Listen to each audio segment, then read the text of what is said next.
꽁꽁 얼어붙었던 경기가 조금씩 풀리고 있는 걸까요? 지난달 이후 소비 심리가 회복되면서 실제 소비도 조금씩 늘고 있습니다. 정부는 반짝 회복이 아닌 지속적인 소비를 유도해 보겠다며 2차 추경 편성에 속도를 내고 있습니다. 민생 경제 상황을 경제부 유주환 기자와 짚어봅니다. 유 기자, 움츠러들었던 소비가 다시 회복세를 조금 보이고 있다고요? 네, 맞습니다. 지난해 12월에 계엄 사태 이후에 확 꺾였던 어떤 소비가 좀처럼 좀 살아나지 못하고 있다가 최근 들어서 3주 연속 좀 다소 풀리는 그런 기대감을 낳고 있습니다. 소비 상황을 나타내주는 여러 가지 지표 중에 실제 소비자가 얼마나 썼는지를 가장 잘 나타내주는 지표가 바로 신용카드 소비일 텐데요. 이 통계청의 집계를 보시면은요, 지난해 12월에 계엄 사태가 있었던 이후에 신용카드 사용액의 전년 동기 대비 증가율은 좀처럼 기준선인 0 위로 올라오지를 못했습니다. 네. 매주 약간씩의 증감의 변동은 있었지만 대체적으로 보면은 물가 상승에도 불구하고 전년보다 소비를 줄인 상태가 상당 기간 지속되어 온 것입니다. 특히나 지난 5월 초에 황금 연휴라고 할 만큼 긴 연휴가 있었는데요. 이때 소비는 오히려 더 줄었습니다. 5월 2일부터 9일까지 국내 신용카드 소비가 전년 동기 대비 무려 13%나 감소한 것입니다.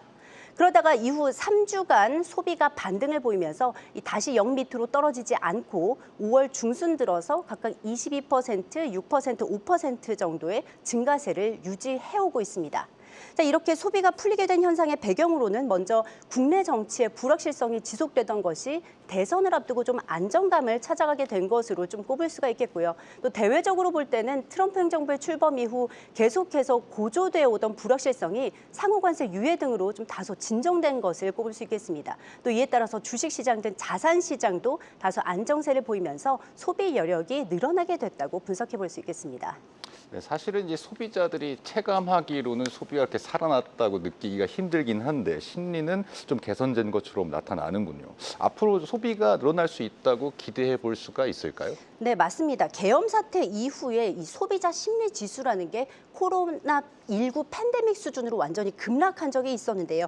이후 5개월 만에 처음으로 기준치를 다시 넘어서서 5월에 101.8포인트를 기록했습니다. 한국은행은 매달 중순에 소비자들을 대상으로 조사한 결과를 해당 월 마지막 주에 좀 발표를 하는데요. 세부 구성 내용을 살펴보면 현재 경기에 대한 판단과 향후 경기 전망, 또 취업 기회 전망 등에 대한 심리가 전달, 그러니까 4월에 비해서 확연히 좋아진 것을 확인할 수 있었습니다. 다시 말해서 6개월 전보다 지금의 생활 형편이 나아졌다. 또 지금보다 앞으로 6개월 후가 좋아질 것이라고 응답한 소비자가 전달에 비해 크게 늘었다는 것입니다. 또 마찬가지로 앞으로 6개월 후에 취업 기회가 지금보다 더 좋아질 것이라고 응답한 사람의 수도 크게 늘었습니다. 또 가계 수입에 대한 전망, 소비 지출에 대한 전망도 긍정적인 답변이 늘었는데요. 하지만 좀 염두에 두셔야 할 것이 여전히 대부분 기준치 100은 안 되는 수준이라는 것입니다. 곧 긍정적인 답변이 전달보다는 늘었지만 여전히 좀 더 부정적으로 보는 사람이 긍정적으로 보는 사람보다는 많다는 점을 확인할 수 있습니다. 이런 상황에서 이제 2차 추경 집행이 빠르게 속도를 낼 거란 예상이 나오고 있잖아요. 그럼 소비를 넘어서 전반적인 경기 짐작에도 도움이 될 수 있다고 기대를 해볼 수 있나요? 대체적으로 보시면은 좀 적극적인 재정에 대한 기대감은 좀 어느 정도 있는 것 같습니다. 예로 이창용 한은 총재의 경우에는 연초부터 지난 1차 추경 편성이 국회를 통과하기 전부터 좀 추경 편성과 그 집행이 GDP 성장률을 높일 것이라는 좀 긍정적인 그런 견해를 지속적으로 좀 일관하고 있고요. 외국계 투자 은행들도 추경의 효과를 좀 예의주시하고 있습니다. 골드만삭스나 바클리 등이 최근 들어서 우리나라 경제 성장률 전망치를 0.9%에서 1.0%로 0.7%에서 1.1%로 각각 높이면서 정부의 재정 부양 가능성을 그 원인으로 꼽았습니다. 자, 이런 것들을 종합해 볼 때 좀 민생에 초점을 맞춘 추경이 내수 진작의 마중물이 될 것이란 기대감은 존재합니다. 다만 실제 소비 여력이 얼마나 늘어날 수 있는지는 좀 지켜봐야 한다는 지적도 있습니다. 인당 15만 원, 최대 50만 원의 소비 쿠폰을 일시에 받는다고 해서 이것이 앞으로 지속적인 소비 지출로 계속해서 이어질지는 좀 지켜봐야 하겠고요.